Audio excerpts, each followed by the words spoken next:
नमस्कार, आपके साथ मैं रोहित कुमार। आप न्यूज फॉर नेशन पर ये विधानसभा की तस्वीर है जहां पर 14 तारीख को कौन बैठेगा फिर से मुख्यमंत्री कुर्सी पर, सरकार कौन बनाएगा वो दिखाया हमने। चुनाव की पूरी कवरेज न्यूज फॉर नेशन पर देखी। पहले और दूसरे चैनल पर सबसे ज्यादा न्यूज फॉर नेशन को आपका प्यार मिला, सबसे ज्यादा व्यूज न्यूज फॉर नेशन को आपने दिए। ऐसे में हमारी भी जिम्मेवारी है कि हम आप तक ग्राउंड की पूरी रियलिटी जो है लेकर के आए। हमने हर जिलावार जो है वीडियोस अपलोड करना शुरू कर दिया है, जिसमें हम बता रहे हैं कि उस जिले की जो विधानसभा सीटें हैं वहां पर क्या मुकाबला हुआ, वहां पर कौन जीत कौन हार रहा है। लेकिन एग्जिट पोल भी आप सामने आ गया है, उसका वीडियो आपने न्यूज फॉर में देख लिया है। लेकिन पोलो पोल्स क्या है, यानी कि देश भर में, क्योंकि कहते हैं कि बिहार के चुनाव को लेकर के चुनाव आयोग ने जो एक लाइन कही थी, मैं उसको कोट कर रहा हूं।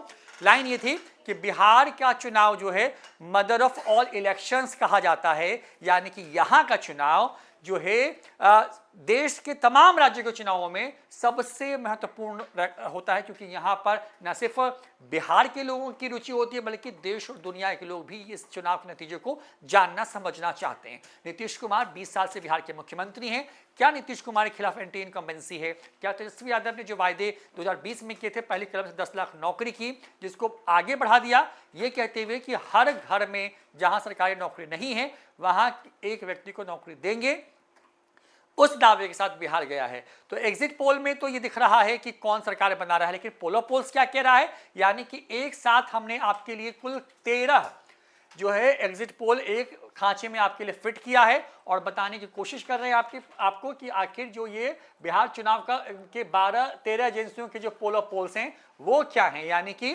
देश के कुल 13 एजेंसियों ने बिहार विधानसभा चुनाव को लेकर के एग्जिट पोल निकाला है और उसका पोलो पोल्स कहता क्या है। शुरुआत करते हैं दैनिक भास्कर से। बिहार का जाना माना अखबार है, वहां पर दैनिक भास्कर ने 145 से 160 सीटें दी हैं, महागठबंधन को 73 से 91 दी हैं, अन्य के खाते में 5 से 10, जिसमें जन स्वराज भी आती है। मैट्रिक्स IANS जो है उसने 147 से 167 सीटें दी हैं, 70 से 90 महागठबंधन को दी हैं और अन्य के खाते में आई हैं 0। पीपुल प्लस जो है उसने 133 से 159 सीटें दी हैं, 75 से 101 सीट दी है महागठबंधन को, 2 से 13 आई है अन्य के खाते में। पीपुल्स इनसाइट की बात करते हैं, 133 से 139 का आंकड़ा दिया है, 87 से 102 दिया है महागठबंधन को, 3 से 8 अन्य के खाते में आई है। चाणक्य ये बहुत रिलायबल नाम रहा है, हालांकि पिछले कुछ चुनाव में इसके आंकड़े जो हैं बहुत गलत तरीके से पिटे हैं और बिहार विधानसभा चुनाव 2015 में तो बहुत बुरी तरीके से पिटे थे। तो चाणक्य के आंकड़े के हिसाब से 130 से 138 और महागठबंधन के खाते में 100 से 108 आते हुए नजर आ रहा है। पोल स्ट्रेट की बात करते हैं यहाँ पे तो 133 से 139 का फिगर आ रहा है यहाँ पर और 87 से 102 आ रहा है महागठबंधन के लिए और 3 से 5 आ रहा है जो है अन्य के खाते में। JVCS पोल्स की बात करें तो 135 से 150 एनडीए को, 88 से 103 जो आता हुआ नजर आ रहा है महागठबंधन को और 3 से जो 6 है वो आता हुआ नजर आ रहा है अन्य के खाते में। जो है पोल डायरी की बात करते हैं, 184 से 209 सीटें दी हैं। अगर 8 नंबर वाली पोल डायरी को अगर हम सही मान लें थोड़ी देर के लिए, तो अगर ये फिगर सच में हो जाता है तो ये फिगर मोर और लेस जो है 2010 के विधानसभा चुनाव जैसे होंगे, जिसमें नीतीश कुमार का सबसे गोल्डन टाइम माना जाता था रिजल्ट के लिहाज से। कहते हैं कि 2010 में नीतीश कुमार जिस तरीके से इमर्ज हुए, 2005 में सत्ता में आया, 2010 में जब दोबारा चुनाव हुए बिहार के अंदर, पहला चुनाव नीतीश कुमार के मुख्यमंत्री रहते हुए हुआ, उस चुनाव में नीतीश कुमार जो नेतृत्व में जो एनडीए था वो 210 के फिगर को छूता हुआ नजर आया था और पोल डायरी की फिगर के हिसाब से यही होता हुआ नजर आ रहा है अगर ये नतीजों में परिणत हो जाता है। और 32 से जो 49 है, यानी कि जो महागठबंधन जहां पर था, जहां से तेजस्वी यादव महागठबंधन को निकाल के 2015 के विधानसभा चुनाव में लेकर के आए, वहां पर जाती हुई नजर आ रही है अगर इसको सच मान ले तो। अब टाइम्स नाउ की बात करते हैं, 143 का इसने एक सॉलिड फिगर दिया है, कुछ कोई गैप क्रिएट नहीं किया है और 95 महागठबंधन को दिया और अन्य के खाते में 5 सीटें दी हैं।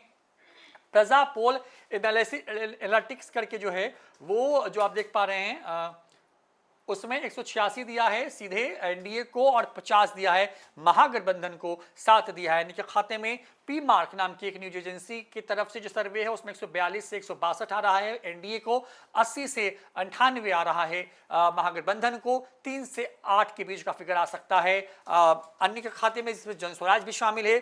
TIME एफ रिसर्च 145 से 163 सीटें, 76 से 95 महागठबंधन, एनडीए के खाते में 145 से 163 आ सकता है, 3 से 6 के बीच का अन्य के लिए जा सकता है। और न्यूज़ 24 ने भी एक जो है, जो कि बड़ा देश का न्यूज़ चैनल है, उसने जो आंकड़े दिए हैं उसमें न्यूज़ 24 ने 152 से 84 सीटें दी हैं, 7 अन्य खाते में दी हैं, यानी कि 152 एनडीए, 84 महागठबंधन और 7 दिया है अन्य खाते में। अब ये हो गया एग्जिट पोल। अब पोल ऑफ पोल्स क्या होता है कि यानी कि जो एग्जिट पोल तमाम मैंने आपके सामने कुल 13 पढ़ दिए, उसका एक एवरेज क्या निकलता है। तो एवरेज निकल रहा है पोल ऑफ पोल से, वो 154 का है, 84 पर 154 पे एनडीए, 84 पर महागठबंधन, 5 पर अन्य आ सकता है। ये पूरी तस्वीर है बिहार की, जहां पर जो है मैंने दिखाया आपको कि किस तरीके से जो है ये चुनाव लड़ा गया।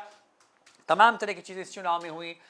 तमाम जो नेता थे, तमाम जो दिग्गज थे, उन्होंने खूब धुआंधार प्रचार किया। तेजस्वी यादव ने सबसे ज़्यादा प्रचार किया, चिराग पासवान ने प्रचार किया।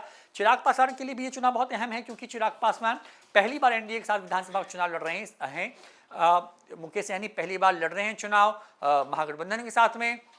राहुल गांधी ने जितनी सक्रियता इस चुनाव में दिखाई, उन सक्रियता के आधार पर क्या चीज़ें निकल के आएंगी मोरलेस, क्योंकि हम अब आपको पार्टी वाइज, नेता वाइज ये अलग अलग वीडियोस आपको हम दिखाएंगे रिजल्ट के पहले, तो बताएंगे कि क्या क्या हुआ बिहार के अंदर में। लेकिन पोलो पोल्स जो कह रहा है वो यही कह रहा है कि नीतीश कुमार की अगुवाई में बिहार में प्रचंड बहुमत की सरकार एनडीए की आती हुई नजर आ रही है, और तेजस्वी यादव एक बार फिर से सत्ता से दूर जाते हुए नजर आ रहे हैं। आपको क्या लगता है, क्या ये एग्जिट पोल या पोलो पोल सही है या गलत है? आप अपनी राय जो है कमेंट बॉक्स में जरूर बताएं। फिलहाल इतना ही, देखते हैं न्यूज़ फोनेशन। नमस्कार।